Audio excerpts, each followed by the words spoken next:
Hello everyone, I want to talk about two of my favorite topics together, both retirement planning and running, right? Talking about a marathon versus a sprint.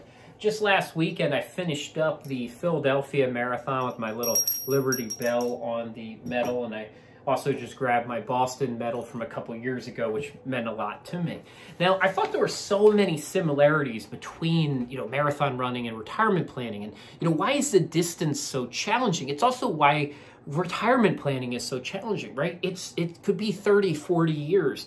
You could get injured, you could get sick, healthcare along the way, right? The weather, the things that are going to blow you off course, the shoes, the clothes that you're in the journey, right? And your mindset all impact your success. So many things can go wrong.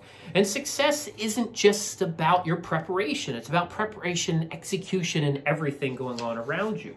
But interestingly, if you want to win a marathon, right, it doesn't mean it's always slow and steady. I think this is interesting too, right? The world record marathon pace is like a 4:38 mile, which is faster than the fastest pace you go on a treadmill. But here's the thing. That's like looking at retirement and comparing yourself to Bill Gates. Reality is a marathon and retirement is more about you and less about others. You don't have to keep up with the Joneses. And when you run a marathon, honestly, you could really care less about the people running around you.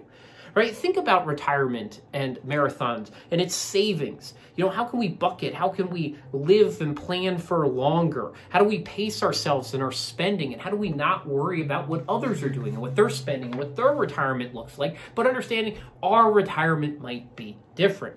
Now, another amazing thing I learned about running is you actually have to take it one piece at a time. Actually, runners that look out into the future and pick a point and run to that point and essentially chunk up their runs into points actually hold faster paces. There's research around this, and that's a good way to look at retirement from mental bucketing or framing of your retirement. Break it into sections. And just wrapping this up and translating it to success, right? Again, don't worry about others and what they're doing.